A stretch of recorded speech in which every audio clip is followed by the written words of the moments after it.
Ladies and gentlemen, welcome to today's edition of Press Hour. 1,172 state agents and civil servants have been sacked. This we call a daring decision by the minister in charge of public service and administrative reform. These are the types of actions that has to be taken in the Cameroonian public service to clean the payroll of the country. We are going to look at this decision by the minister, which is at the end of a process started by the Minister of Finance in what he called Copy 1 and 2 to clean the payroll of the state from ghost workers and what the President of the Republic described at one point as inertia or acute absenteeism in the workplace. Cleaning the public service, a daring decision by government. How far can the government go with such decisions that will make the public service of Cameroon productive? That is what we're talking about on Press Hour today. And to discuss this topic, we have invited the following panelists. Richard Lajong is the publisher of the Herald Tribune. Richard, welcome to Press Hour. Thank you very much, Kilian. It's my pleasure to be on set on this day, which is very significant to me. I should say it falls in between two important days. First, tomorrow is my birthday. Happy birthday. Thank you. And 2 days ago, I celebrated 30 years in marriage. So I'm happy to be on set and to be alive on this day. We thank God for the miracle of life. Indeed. For you and 30 years in marriage. Congratulations. Thank you. It's not given. Thank you. You did not invite me. Well, the celebration is still coming. We're still going to a feast. Thank you very much for coming. Next to you is Madame Ndi Nancy Saibo. She is the Executive Director of Actions for Development and Empowerment, and she also specializes especially in matters of governance. She's going to give her input on how the public service can be better managed. You're welcome to Press Hour. Thank you so much, and congratulations on your 30th anniversary. And me too, I was celebrating my 32nd birthday on Thursday, so happy birthday to me. 32nd? Birthday. Yes. Oh, happy birthday to you. Thank you. Okay. Now, we're going to move to the right side of the set here to introduce to you the mayor of Benakuma Council. Benakuma Council is in Minchum, if I get it right. Yes. Mr. Mayor, this is Ibru Solomon Cody. Welcome to Press Hour. It's my pleasure to be on this very exciting and educative program called Press Hour. Thank you very much for coming. How's your happy council birthday doing? to both of you. Yes. Thank you. Ateki Seta Kasten is the Executive Director of Network for Solidarity, Empowerment and Transformation for All in Cameroon. Welcome once again. You are a household name on Press Hour. Thank you very much. Happy Sunday to all viewers of Press Hour. I want to thank you so much for inviting me on the panel to share these very important discussions. Yes, and we have brought you because you are an entrepreneur, you are an employer. We want to see how the private sector can impact, how the government can copy from private sector to make people work, control the staff they have. That is essentially why we've brought you. You're going to give us your experience. Thank you once again for coming. Thank you. Thank you very much. Yes, and ladies and gentlemen, at this time, we're going to review the newspapers, and Cynthia Saptala read the newspapers for Press Hour.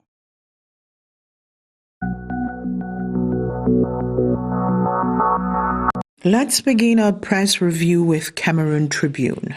Monday's edition headlined on the visit of the Vatican Secretary in charge of relations with states and international organizations, Archbishop Paul Richard Gallagher, in Cameroon to discuss avenues through which relations can be expanded.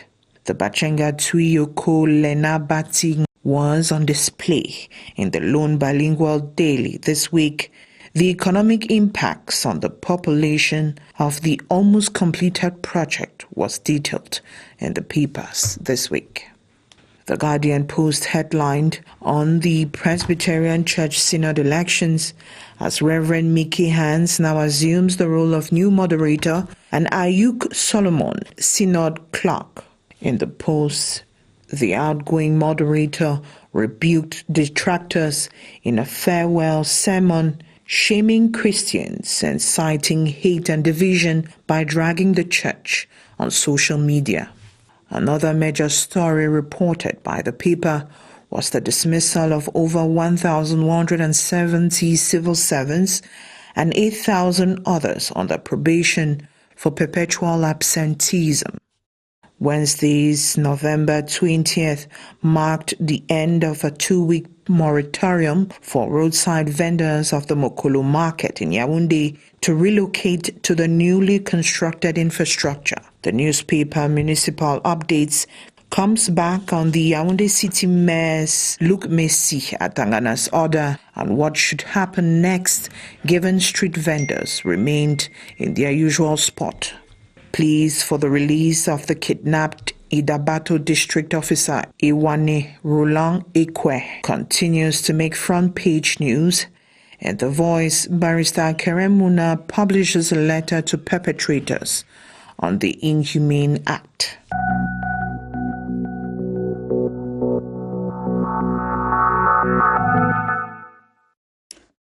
Thank you. We acknowledge receipt of some newspapers that have not been reviewed.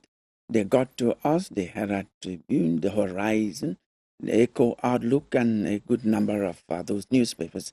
We actually receive those newspapers that have not been reviewed. We promise, as usual, that we are going to continue to review all the newspapers, the major newspapers that come to us. To remind you, ladies and gentlemen, this is Press Hour, and we are broadcasting live from Studio 4 of the Production Center at CRTV Mbaladu in Yaoundé. And the topic today on Press Hour is cleaning the public service.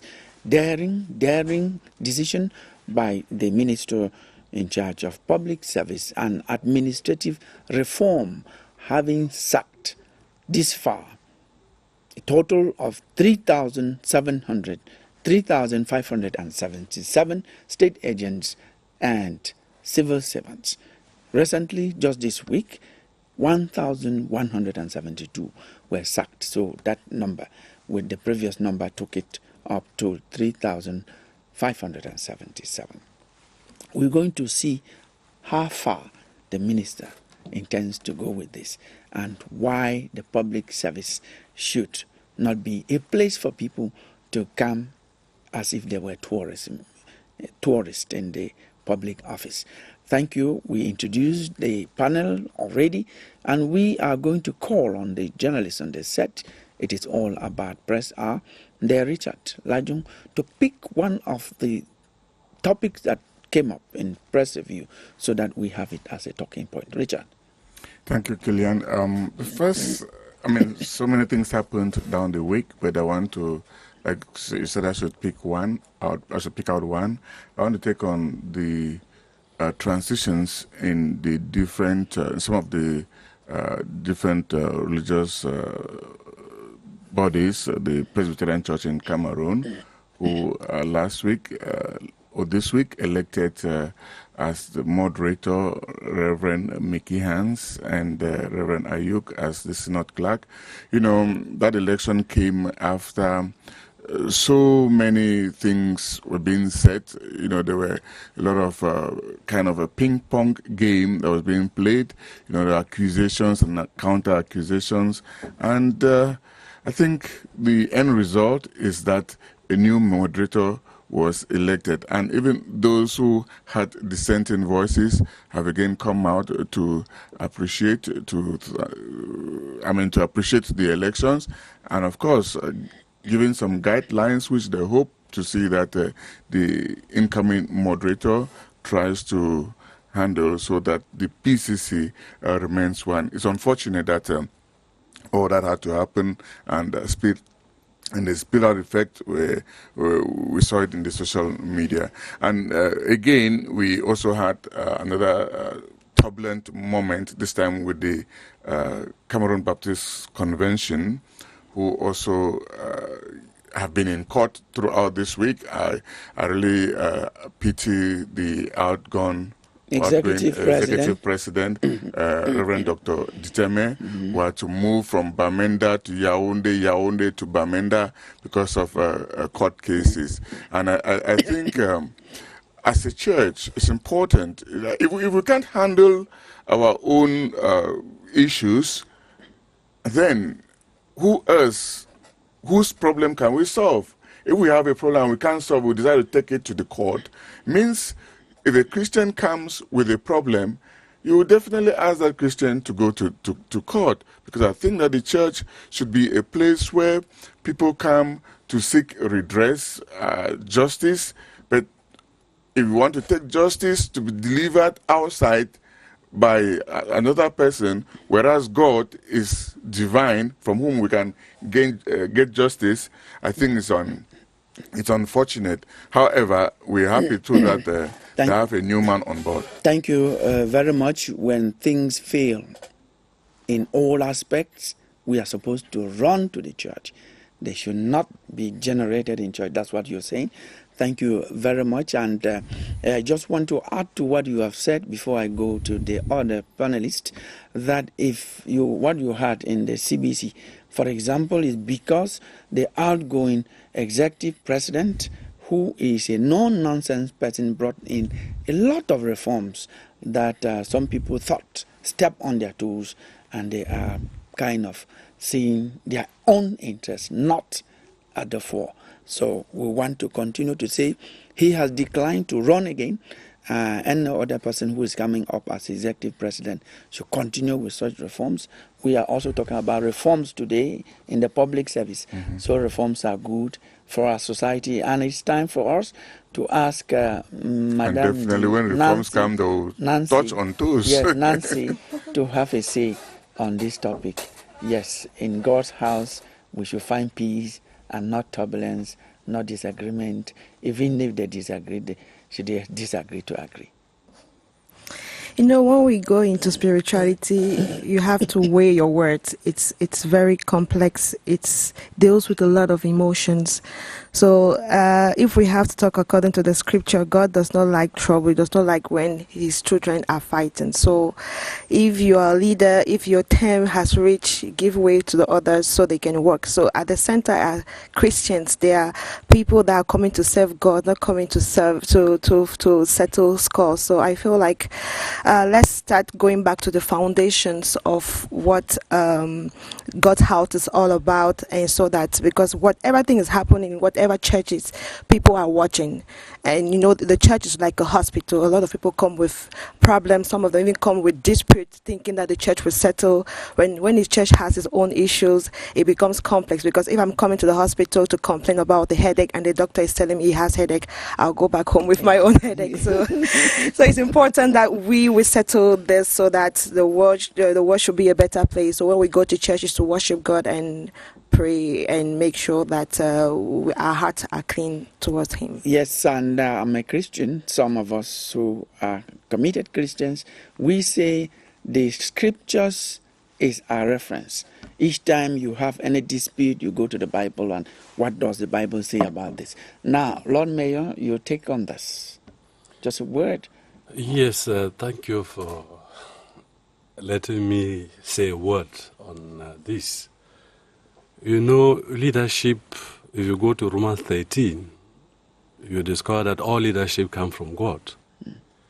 But you know that the secular world, those in the secular world are also those in the religious world, in their majority.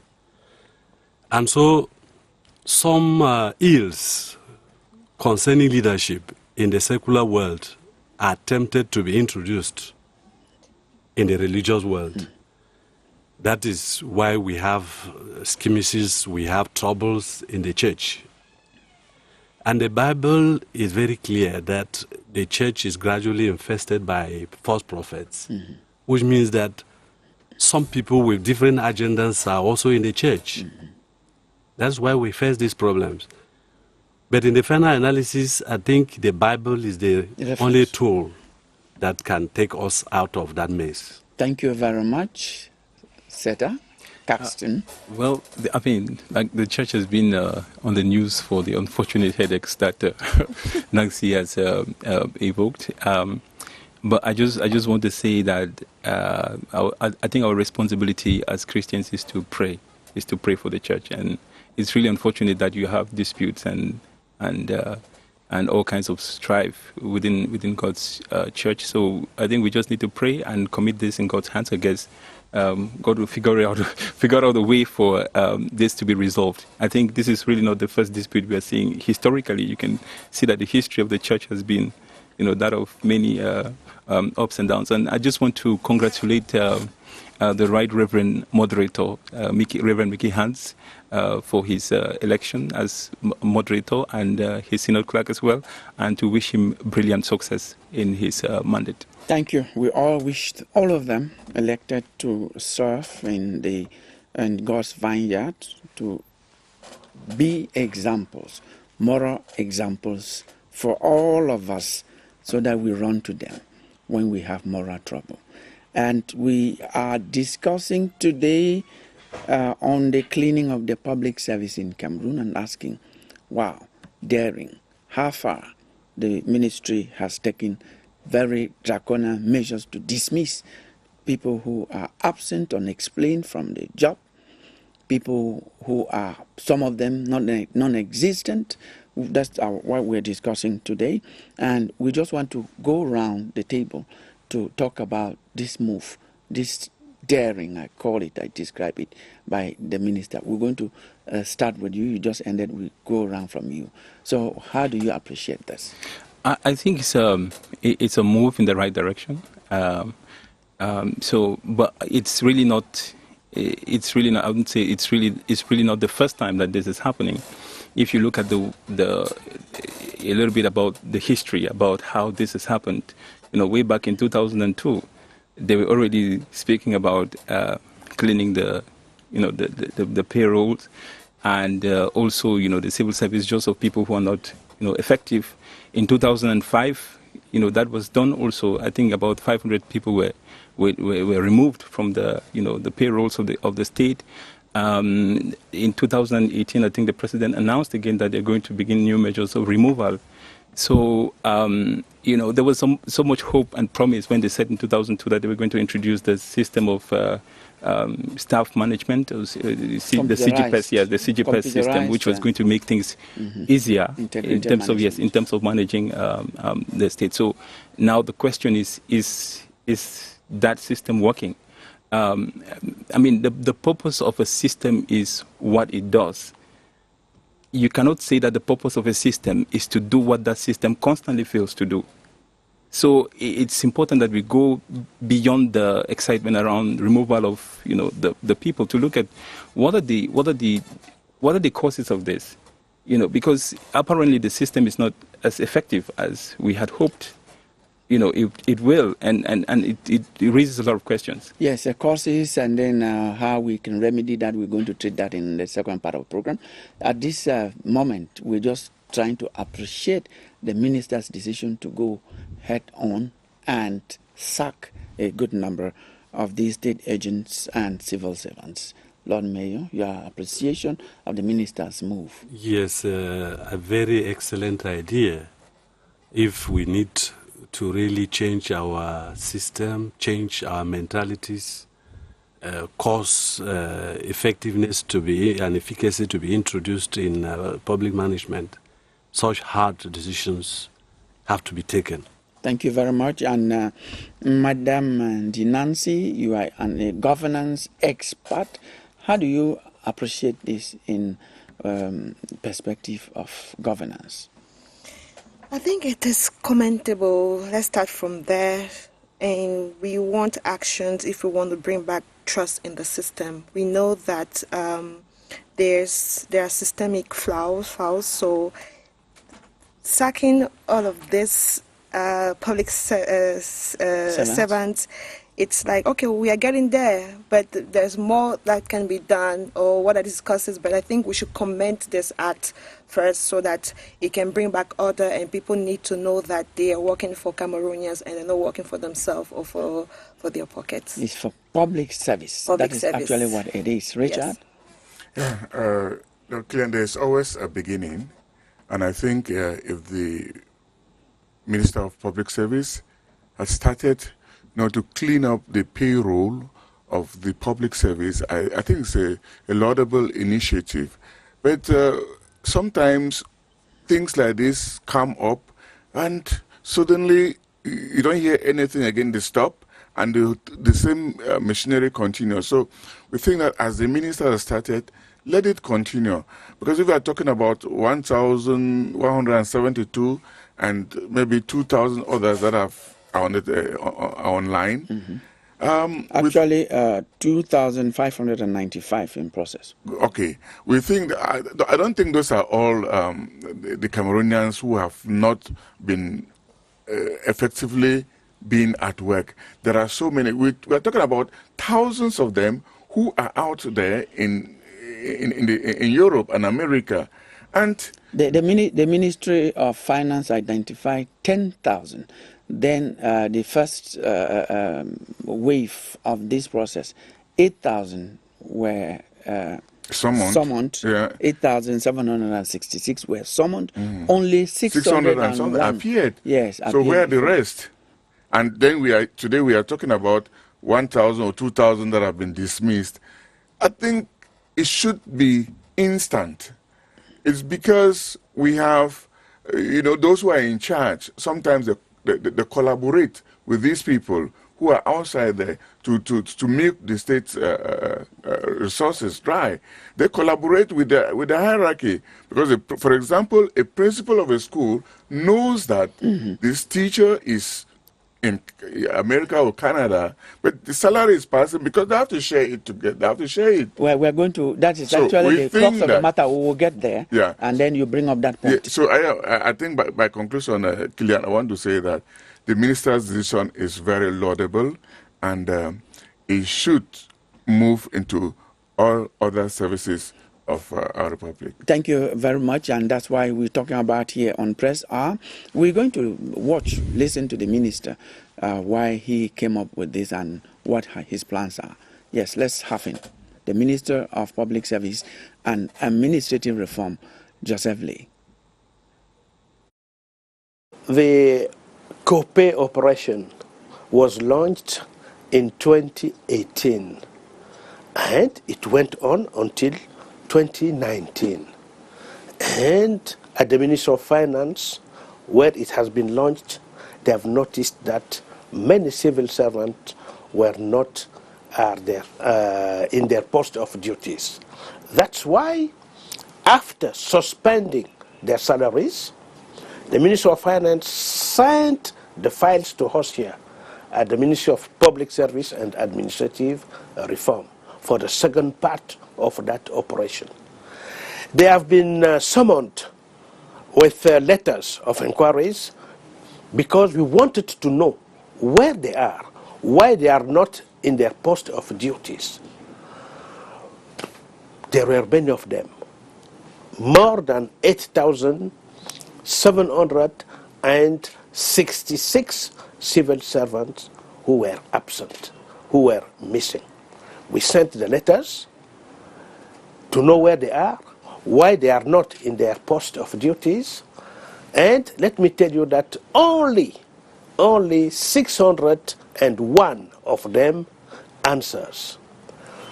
We told them to come for the disciplinary board of the public service. They came, they answered, but you have noticed that many of them, more than half, because there were 601 who came, but many of them had rubbish papers.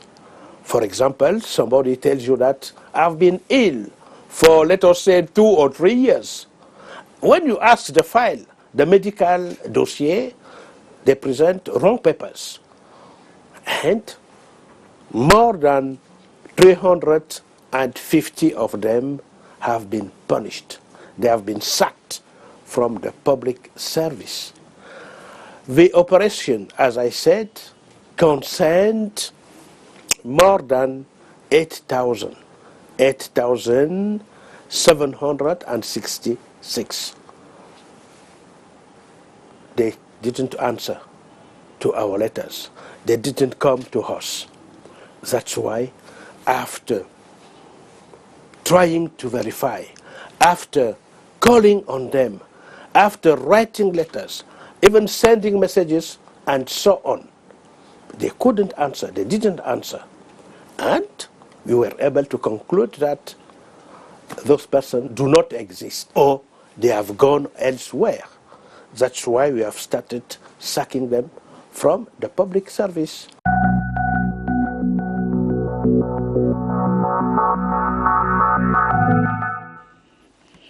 Yes, we got the explanation from the minister himself. We all watched that here on the set. Viewers also watch this from wherever they are connected to us. Richard, let's go into analyzing it now.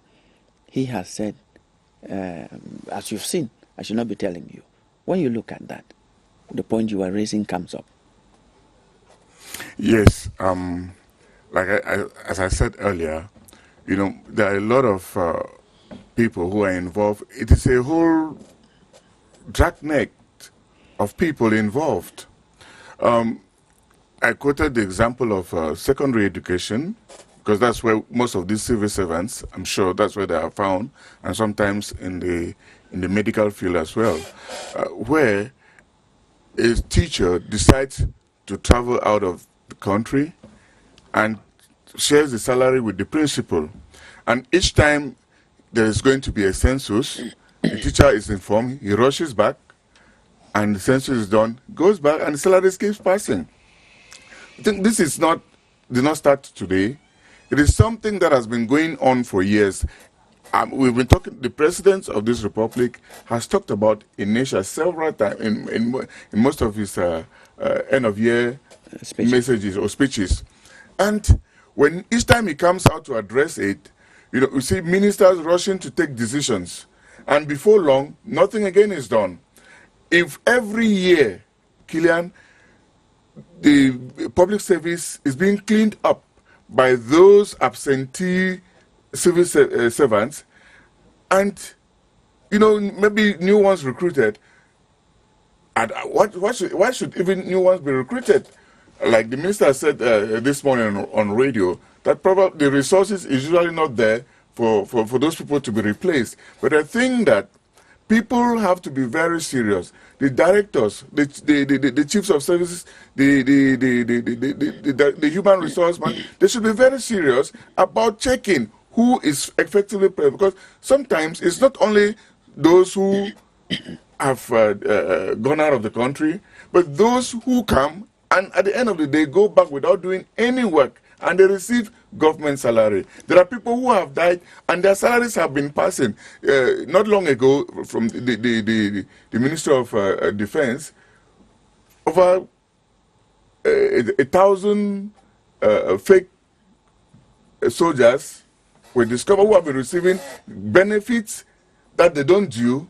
They were discovered, and we think that if you go to other services, we are going to fish out a lot of this, so that the state should not be milk dry. This is coming up because we are now facing inflation. Things are hard now, and that's why I'm sure government is coming out to think that they can cleanse the. Well, I take it, Secretary Carsten said that it has not started today, so it's not just because of inflation. We remember that we had Operation Antelope. That was long ago, about 30 to 40 years ago. So it is a process. We applaud it today because it is so visible. And let me also tell you, talking about resources, when this operation, which is called COPE, started in 2018, the minister said it, 2018, 2019, 30 billion CFA francs was recovered. That enough is huge sum of money that the state can use to do so many other things. Yes, let us stay on this particular point that he has raised, where you have people who are out there and they are censored, marked as present, whereas they are not on their duty post. This brings in the idea of accomplices in the absenteeism. You control people, they are not there. The government does not know. Now, Caxton, we develop that point further. Any principal, any other public administrator at whatever level, under whom there are people who are not working but are marked present, should be punished as well. I think so. Yeah, I mean, effectively, it should be. I mean, there are different, I would say, charters on the African continent. For example, you have the African Charter on the values and principles of public administration. It's something that most countries in Africa have signed, and I think the Ministry of Public Service in Cameroon basically, abide by those bigger rules.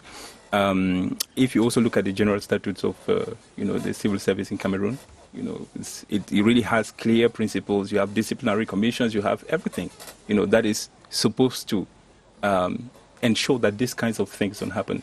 There is something very curious about the numbers. If you look at the number of people that were called, 8,766, and then only 601 showed up, and from those 601, 177 were the accusations of blame and all of that were removed, and their salaries were reinstated.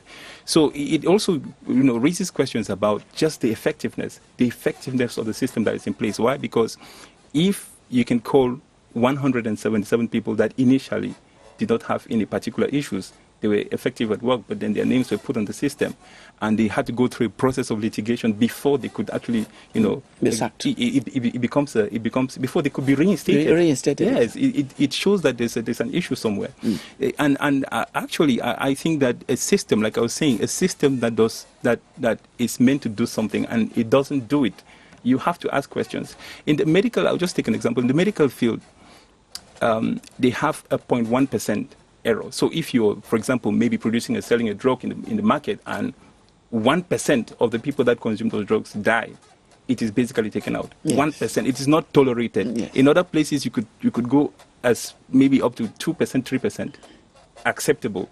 Now, you look at the cost. How much is this costed the government? The minister said, I think I read an article that said it has costed over 5.4 billion, which is up to 6%. 6%. Yeah, 6% of the wage. Yes, yeah. Imagine 6%. How would a system, be able to tolerate up to this amount of error?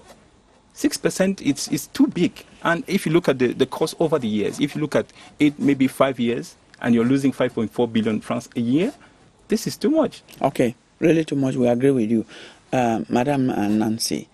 In terms of governance, how do you analyze what's happening?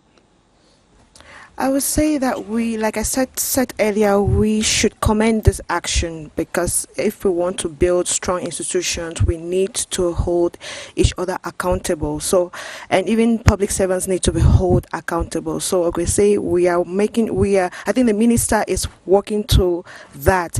But like my brother, I think he was saying that we have issues because we have beautiful policies. And when the journalist was talking about the HR, like there's a system, there's a cahier de charge, there's a law that has to govern all of this public servant. But what is happening?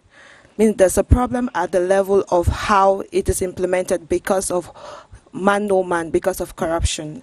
Let's not forget that corruption has made us find ourselves here, and like I think he was saying, the 600 people that came is maybe because they have a name to save. The other people don't care. They're like, we've eaten our own part of the cake. So even if I am sacked, I've already collected maybe 1 year's salary. So we need to make sure that at the moment we have absenteeism, like 1 month, we have to be sacked. Let's not wait for years. Let's not wait for months, because it costs us a lot. So 1 month is like, if they do a report, they say that 10,000 or 100 people were absent, you are sacked or you're called to order. So let's not wait and accumulate it and accumulate. And the more we accumulate, the more it costs us a lot of resources. It costs us, like families, some families that maybe it's true that they were sick. Because when they come with their report, they're like, okay, I was sick. And now you have been sacked because you didn't maybe report that you were sick. And that's a family that is going to suffer from that bad governance or you not being accountable. So accountability plays at two faces. You as a public agent, public servant, you being accountable to your bosses or to your hierarchy, like coming to report that actually I'm not coming to work because I'm sick, or the government also doing its work to make sure that each person that is not found in his post of duty without any prior notice or is sacked or is caught for your salary suspended. Suspended. Yeah, immediately. And then the person should be the one rushing to come and justify. Yes, the mayor of Benakuma, Solomon Kodi, how do you manage your own people in your council? Do you follow them strictly, or you allow them, as they've said, it's accumulated absences, and then how do you manage? How do you follow up? Yes, I think it's a matter of principle. You know, human beings are very difficult to manage because they are not like animals that you can lock up in a cage, let's say in a cage, or in a zoo, because they are always developing strategies in order to go out of difficult situations. Yes. And so, as the others have said, we actually need to put in place very serious mechanisms of control. That is the only way out, because you are a manager. Are you saying we should, or you are doing that? That's what I want to at my own level. Yes. At my own level, I always assign workers. Yes. Workers mostly work as a team in groups, which means that there is a lot of involvement. And if you involve workers to work on certain joint assignments, that is when you can easily discover that some are not there. You see. Some people will instead say that when you join them in groups, some will cover for others. No, when I talk of working in groups, you see, when you work in groups, there are reports. Okay. There are attendance sheets to be signed. So how do you cover somebody if he has to write and sign his name in his own writing? Okay. You see that if somebody has to write, the writing, you will discover very soon that that writing does not resemble the workers, because you have their writings in various write-ups. That's correct. Caxton, you are an entrepreneur. You are an employer. I don't know what's the size of your employee, that's your labor force, and how do you manage it compared with the public service management? Okay, you know, since we're not in the public service, I've really never been a part of it. I've only observed it from a distance, and but I've had like a staff capacity of about 11 people that worked for me over the years. In the private sector, it's very different because you have immediate prices to pay. If you're relaxing on fundraising, if you're relaxing on the rules, if you're relaxing on the projects that you have to implement and meet deadlines, the next thing is that your partners, your donors, are really going to cut off. Retract. Yeah, they're going to cut off their funding. So there is a price of excellence to pay. And I would take an example. We have a partner who has funded us for the past 10 years, the National Endowment for Democracy in the United States. And actually, every year, we do audits of the projects that we have funded. And those audits are some of the most difficult processes, because you have to be able to account for every penny or every dollar that is spent. You have to be able to account for it, and that places a price of accountability, transparency in the management of the things that have been bestowed to your control. So for us, you understand that if you confuse their partnership for maybe familiarity or something, you're making a serious mistake. So and there's a price tag to it. So in the private sector, it's a bit more challenging. Why? Because we don't receive funding from the government. Really, it's been you have to think about ideas, and you have to write projects that they get selected on a very competitive basis, and so you have to be thinking on your feet all the time. Yes. And this is something that I think if you transfer this kind of results-based management, results-based oriented approach to the management of government projects, I think you would find a difference. Because sometimes you hear that budgets of the state have been executed at 30%, 40%. 30%, 35%, when the year is almost ending, and you start asking questions. So what is happening?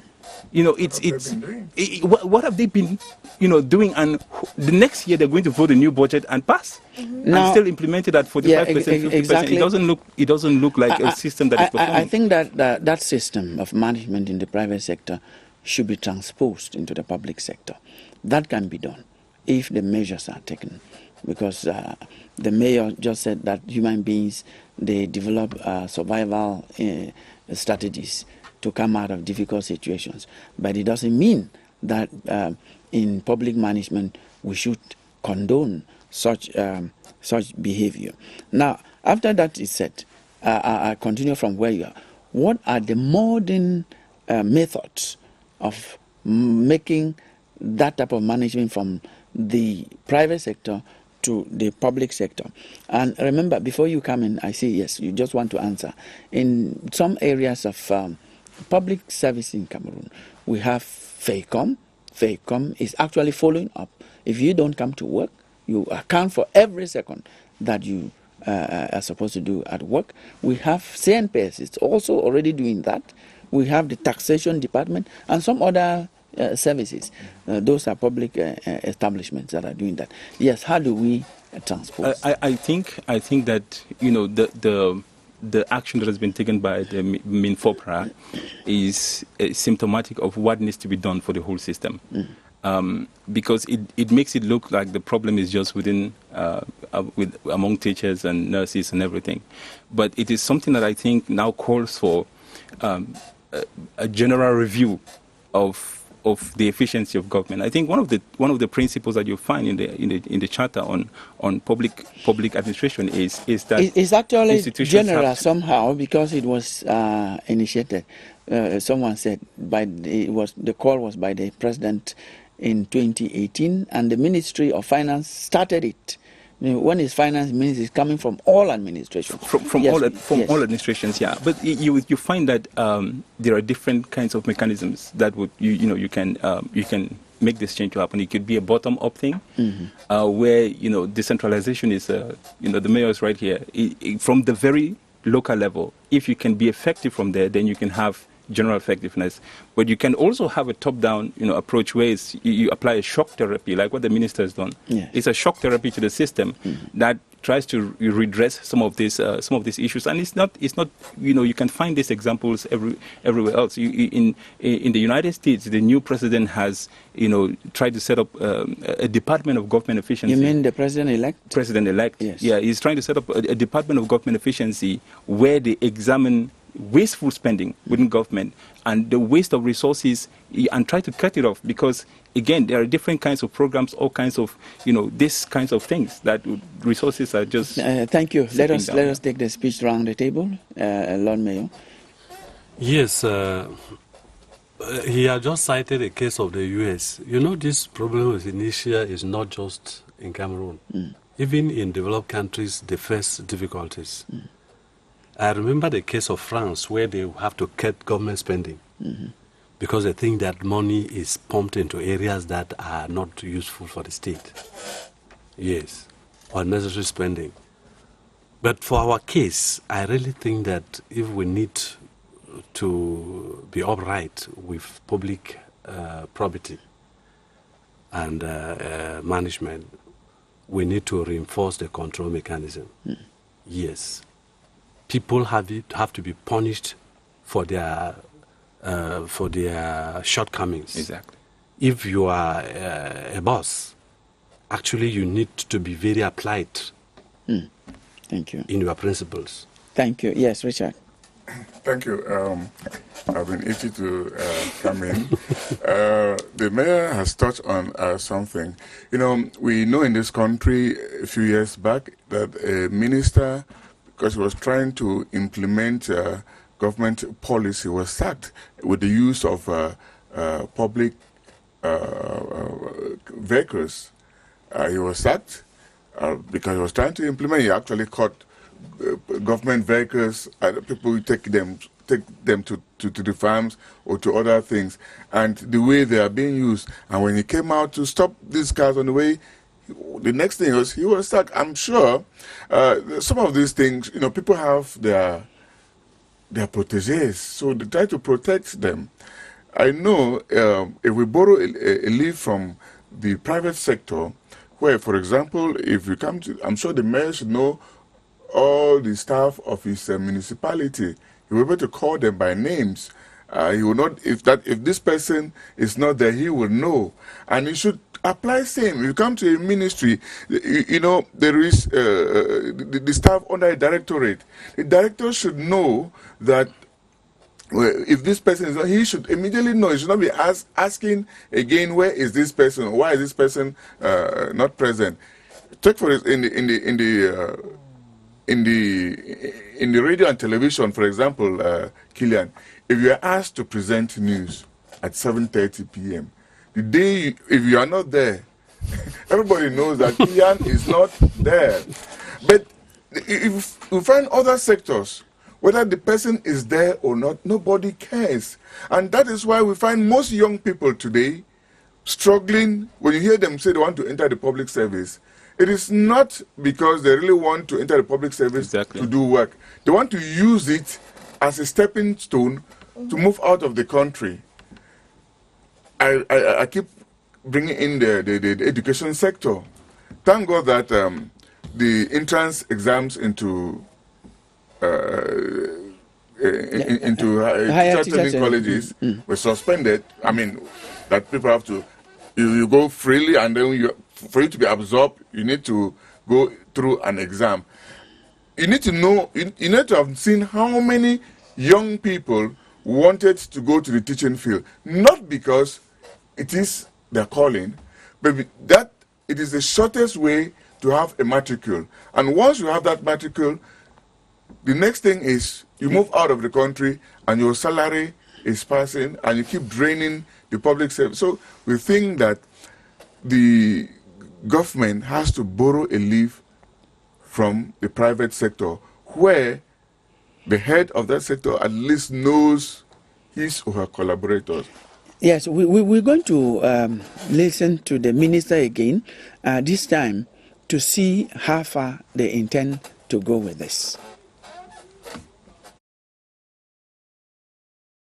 The documents I signed yesterday, the orders, the series of orders I signed yesterday, are only one part of these measures, because I signed for civil servants of categories B2, B1, C, and D. So we are waiting for decrees that will come from the Prime Minister's office, also sacking them. And after that, we will continue until we are sure that all of them are now out of our ranks.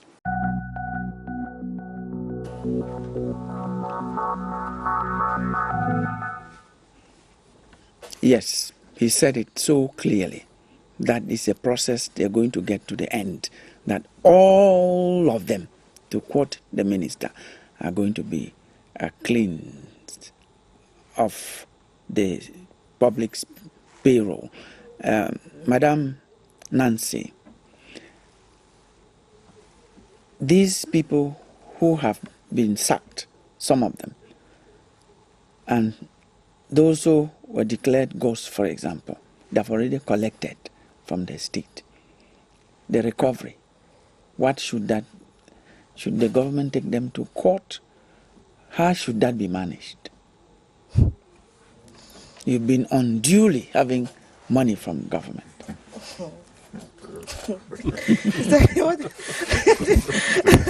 This question, I was suspecting this question was going to come in. There it comes. And there it comes. It's a very tricky question, but important as well, because we're talking about accountability. So they are supposed to be held accountable. So holding accountable means they were sacked, and now what is going to happen to the money they've been collecting from government without working?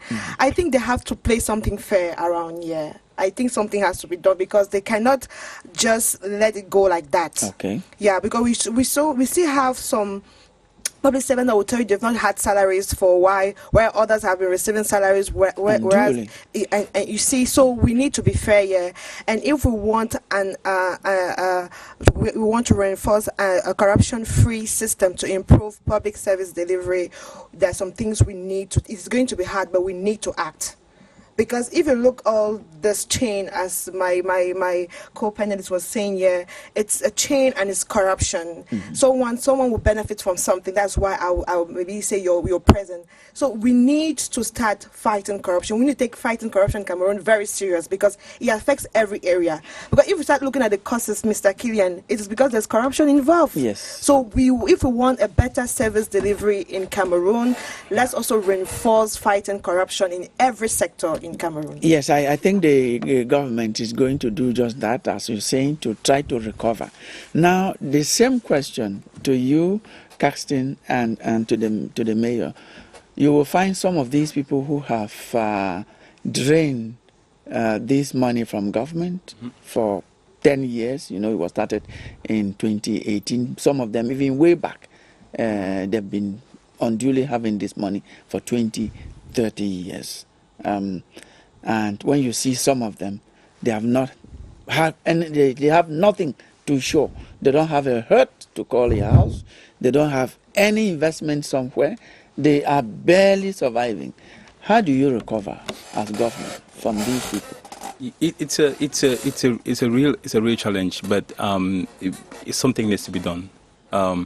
So the first thing is to prevent that it doesn't happen again. That is the first thing, in such a way that the losses that have already been incurred at some point, you cannot recover everything. But and it's also that these are small scale. I would say this is like petty corruption. But there is also grand corruption which is happening, where you hear of large sums of money that vanish, and nobody is held accountable. Also, I think that there should also be a focus on that.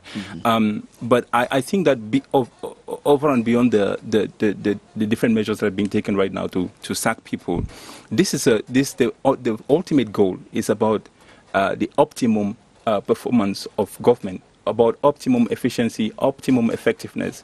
And if we're going to do that, it's not just about sacking people. It's also about making sure that the institutions are reformed so that they can be more performant. I mean, we are small players when it comes to managing public service. Just think about Japan. Japan has, for example, just in Tokyo alone, Tokyo has 37 million people in one city, not to talk of Osaka, which is another city. We have like 27 million people in Osaka.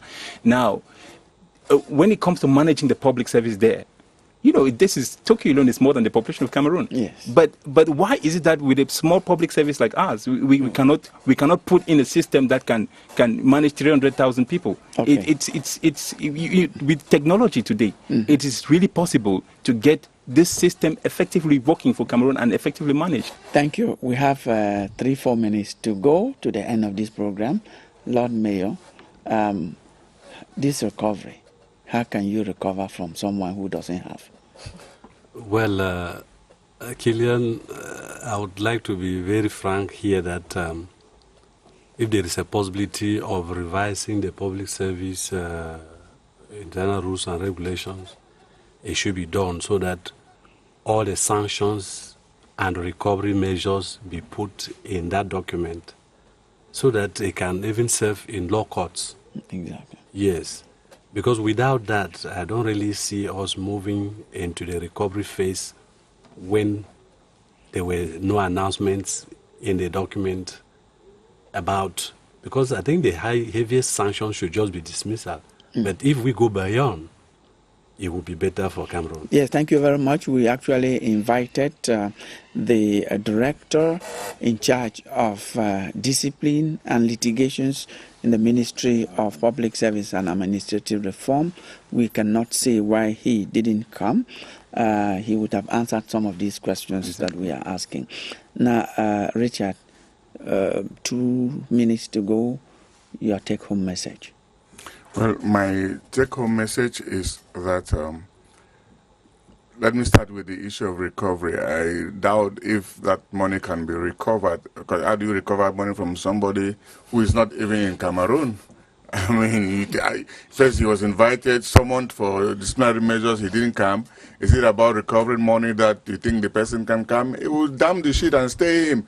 I think, you know, the first thing is let government try to reduce the number of ministries that we have. Our ministries are too bogus that there is no effective service. If we had a few ministries with directorate, I'm sure some of these things will be able to be handled. But we have we have a large number of ministries. Thank you. I told you we had 2 minutes. So to end, Madam Nancy. My take-home message: let's fight corruption. Let's continue to keep the flame. Like, fighting corruption is number one, and we want a free and fair system where service delivery is superb, and fighting corruption is a priority in Cameroon. Yes, we've heard from you, the mayor of Benakuma. Any last word, 30 seconds?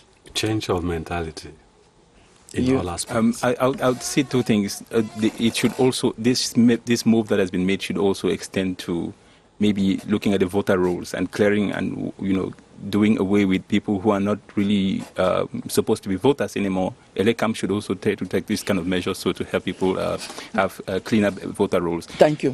We can also create an organization. I think for those who are inspired out there, you can create an organization of citizens against government waste so that we can actually begin to look at these things more keenly. Thank you and very much. Money. Thank you very much, Ateki Seta Caxton, Executive Director of Networks for Solidarity, Empowerment and Transformation for All in Cameroon. Thanks for coming.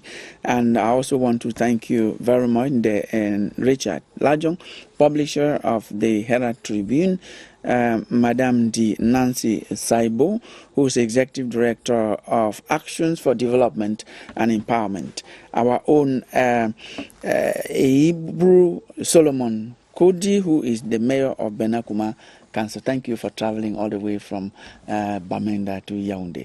Thank you very much for coming. Ladies and gentlemen, I want to thank you, viewers, for your time. If you miss out on anything on this program today, there is nothing to worry about. You will have a full rebroadcast of this program on Monday at 2:30. That's on CRTV Premium, and on Wednesday on CRTV News at 9 p.m. after the news in the French language. Thank you very much, and stay well.